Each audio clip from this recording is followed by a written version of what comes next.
Welcome to the weekly Comic Web Old Time Radio Program podcast. We sell old time radio programs, Golden Age comics in PDF format, and we have other free podcasts. Visit comicweb.com for more information or find us on Facebook and iTunes. This week our podcast features 3 episodes of Speed Gibson. They first aired in November of 1937. Each episode is about 15 minutes long.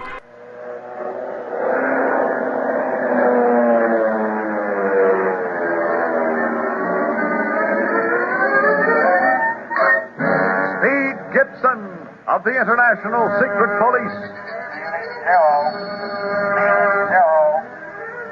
Feeling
Planned to kill the secret police and the gorilla he has used in his scientific experiments by means of his death ray.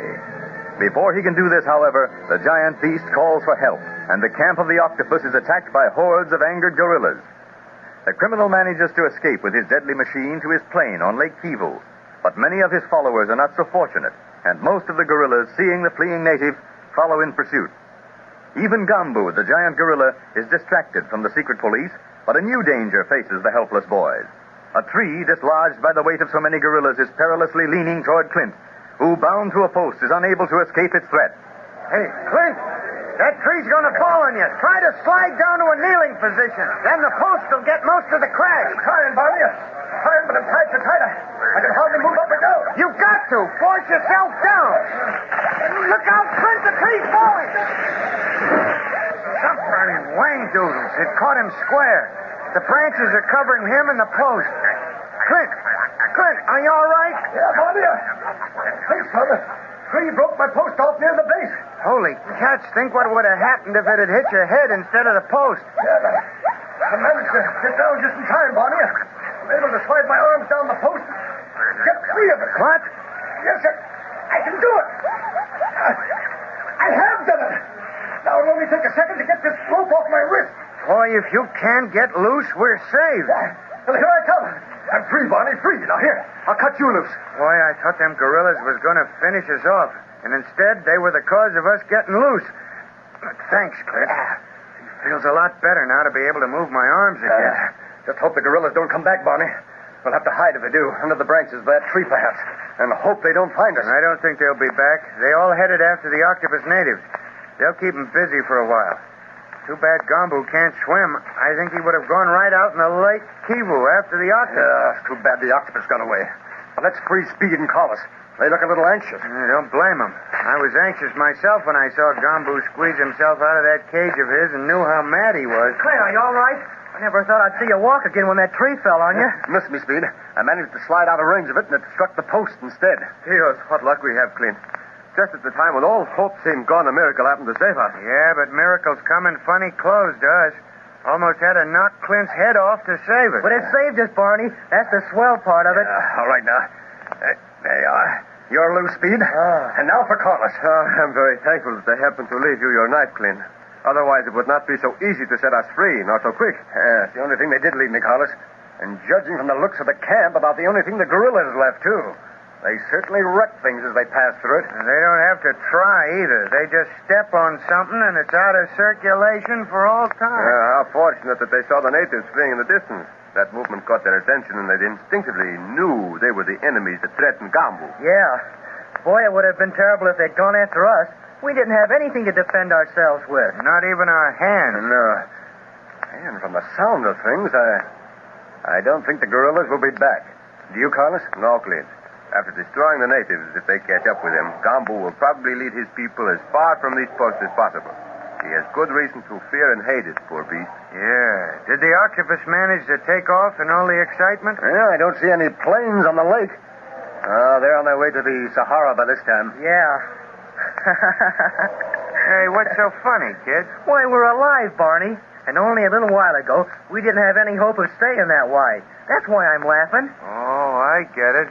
It is swell, ain't it? Hey, how are we going to get out of here? The same way we came in. Walk. Yeah, but what about provisions and guns and ammunition? The octopus gangsters took our packs and guns away from us when they jumped us in the jungle. Gosh, that's so. You think we can find anything in the camp? I doubt it, Speed. Those guerrillas must have destroyed everything. And how? If I had 6 of them back home, I could make a fortune in the wrecking business. We'll take a look just the same. We might find something. Yeah, and most of all, I hope we find a gun or two, or we're going to have a mighty tough time getting back to the plane alive.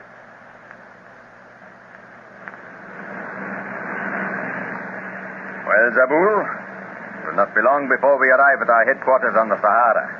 And then I shall begin my great work of conquering the world with my death ray machine. How do you plan to do this, Master Octopus? I shall send ultimatums to all the governments of the world, saying that if they do not comply with my demands, I shall first destroy their capitals with my death ray, then their population. But I do not understand.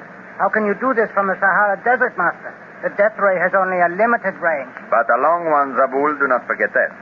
If the governments are wise, and knowing my reputation, I think they will be, they will send emissaries to see the power of my machine.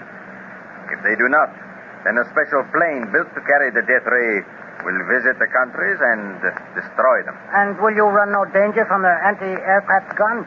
They are increasing their number now, you know. Yes, but my death ray will destroy the guns long before we are within their range. I tell you, Zabul, nothing can stop me now that Clint Barlow is dead. But can we be sure he and the others are dead?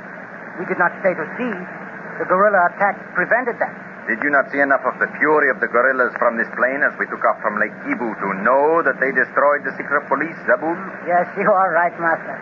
No one could have lived through that attack. And now my mind is free for the first time since I began my career, Zabul. Think of it. For the first time, I do not have to include Clint Barlow in my plan. I can work with a free hand. Yes, Master. But how do you plan to carry on your world conquest in the Sahara without interference from O'Brien, head of the Atlantean expedition? Remember, they believe they are actually on the verge of discovering Atlantis. If they realize they are contributing to a gigantic swindle, will there not be trouble? And if there is? You mean you will destroy them, too? Let us say it may be necessary for me to destroy them, Zabul. To silence them, lest at a later date they might be witnesses against me should my plans go wrong. You see, I take no chances. But what of the Foreign Legion? They patrol the desert and will start an investigation should O'Brien and the others disappear. I shall replace the workers with my own men. As for O'Brien, if there are any inquiries, we shall say he has a leave of absence. And I'm not worried about any calls for help going out over shortwave. One of my most trusted operators is the radio expert for the expedition. You have everything perfectly planned, Master. I do not see how anything can go wrong. There is always the unexpected, Zabul. But for that, I believe I have the answer. The death ray machine. Have we enough men for all this, Master? Only a few could be crowded into the 4 planes that follow us. I have sent out a call over the radio in this plane for the desert tribes to obey my operators to gather at a place not far from the expedition. Should the Foreign Legion question this gathering, they are to say they are gathered there for tribal games. They will stay there until the death ray machine is ready for use. Then I shall call them to the expedition. There will be no further need for secrecy. I understand. Now I'm going to rest until we reach the Sahara, Zabul. Rest, but not as soundly as the secret police are resting at this moment.